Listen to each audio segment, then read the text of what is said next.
Welcome to Chasing the Darkness. And today we have our good friend Eddie with us, and he's going to share his experiences and where his team originated from.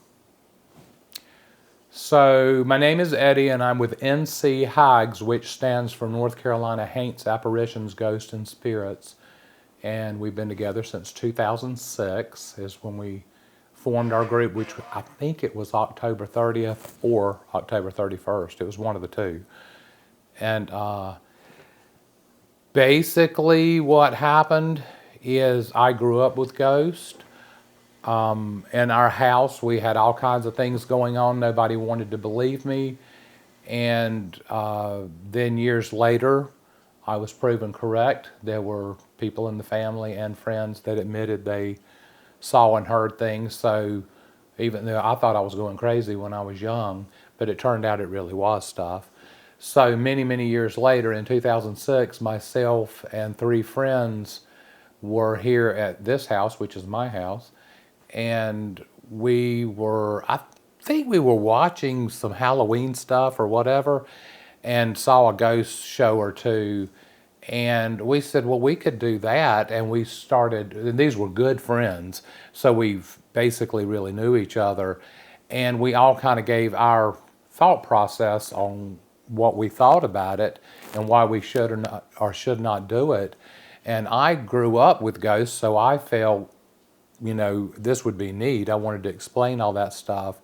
A good friend of mine, Mike, not this Mike, but another Mike, he had always been somewhat of a sensitive and had felt a lot of things.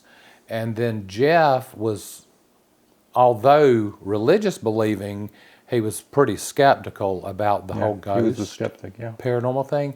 And then the lady that was here, she was very interested in it and wanted to learn more about it. And so we talked about it, and we just came up with it. We were like, we can do this. We got cameras, we can get recorders, we can do all this kind of stuff. And we literally, a few weeks later, started doing ghost hunts and went to some locations and cemeteries. And very early on, we started catching things.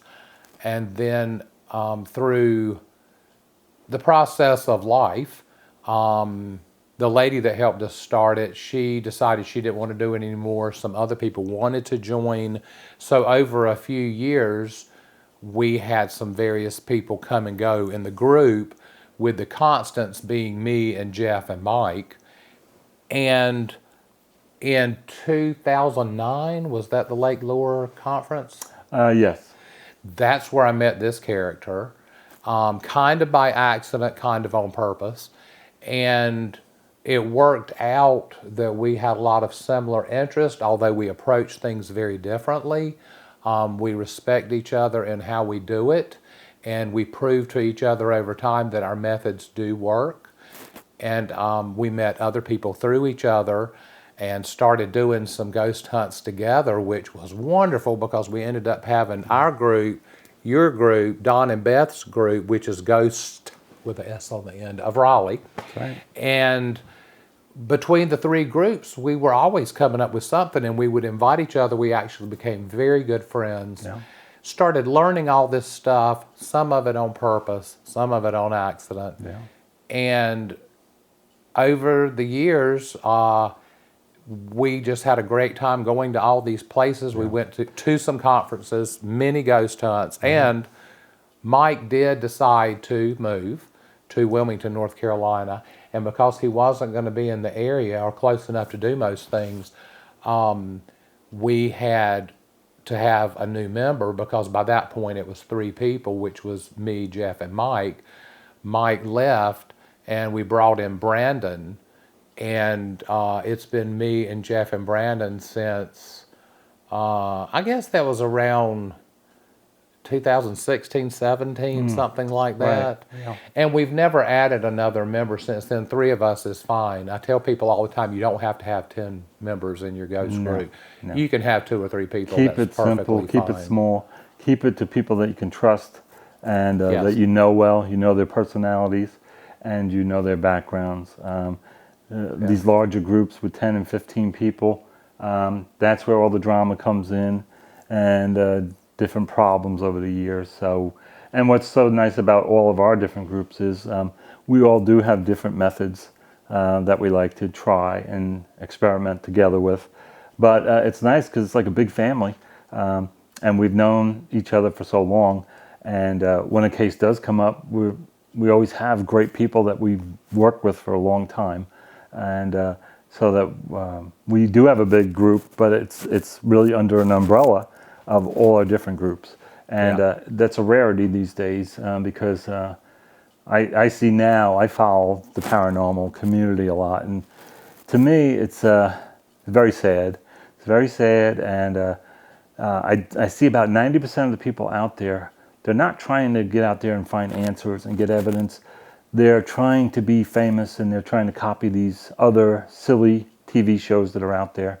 You know, I do want to say one of the things that has been so wonderful about all of us meeting each other, and you are definitely a catalyst for a lot of that being, I think me and you a lot, because we do a lot of planning for a lot of stuff, but we have met some really wonderful people over the years through you, and become friends, really good friends with some people.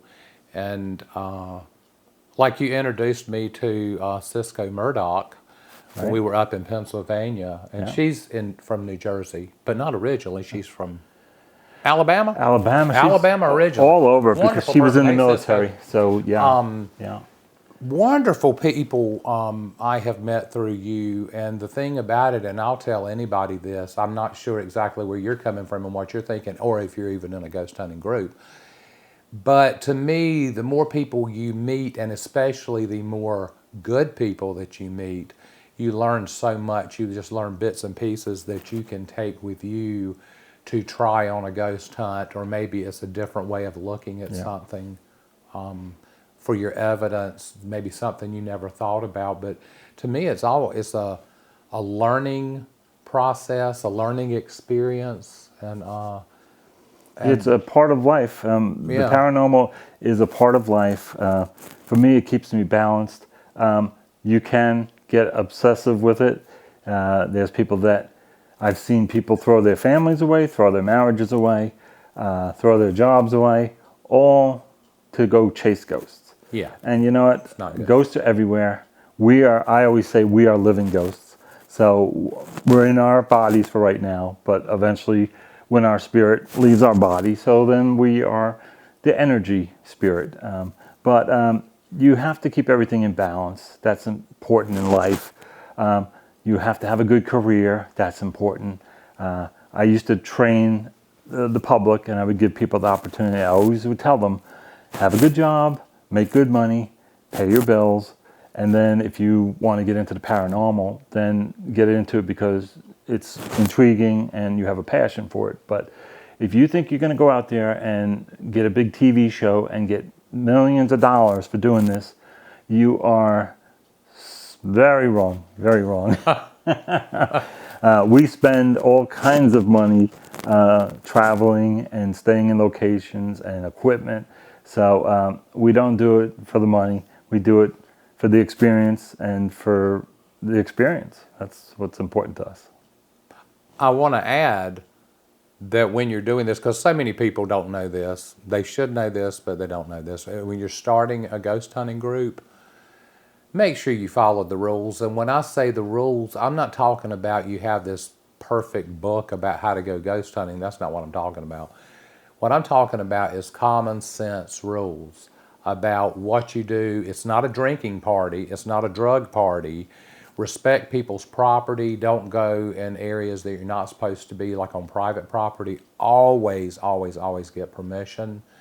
And be consistent and do what you're supposed to do, because if you go out and you make an ass out of yourself and you do things and bring people along that are not serious and making a lot of noise or destroying property, well, not only does it hurt you and your group, it hurts our groups and all of our friends' groups. Because then everybody just lumps that in and goes, oh, those ghost hunting people came and broke out a window, or did this or Right. that, and it makes everybody look bad. So be respectful of people's property and privacy, and make sure you always get, permission to do those things. And be kind to other people, be kind to other groups. It's not a competition. If somebody's better than you, well, guess what? They're better than you. Let them be better than you. You be you, and you do your thing, and you prove what you can do. And that is one of the things we've noticed over the years is some people, it's just this big competition about how wonderful they are. I'm like, no, everybody can be wonderful. Everybody can do their own thing, support each other and help each other. Right. It's not about tearing each other down. Right, right. And me personally, I do a lot of radio shows for the last few years, just sharing different ideas that we've all learned together. And I always tell everybody, I'm like, look, we are just the workers. We are not the big deal. Being an investigator, it's a job. It's a job that you take seriously. But to get these egos fed and these different things, it's nonsense. The only stars that should be out there in this field are the ghosts. And I've said that for Yes. years, and because they're the ones that are hanging around for 50 years, 100 years, or longer. So I always say that if you're really into the paranormal, learn your craft. Like any other field, if you're in the medical field or law enforcement or construction, learn your craft. And it's the same thing with the paranormal. Learn how to do good investigating. Find seasoned investigators to work with, and they could be your mentor, and you can learn from them. And if they're really good folks, they'll be willing to share with the younger communities as well. And that's a message that's very important to all of us. Well, on that note, if you see us at a conference or a get-together, or, I don't know, see me in the grocery store if you want to talk about it. Me and Michael are both very approachable people, and you can come up and talk to us. You can ask us questions. Do we have all the answers? No. But we have enough experience that we have a lot of answers, and we're willing to hear what you've got to say, and if you're willing to hear what we got to say, and we can all help each other. So feel free if you see us somewhere or whatever, especially at speeches and conferences and things like that, fun stuff where you can learn from each other.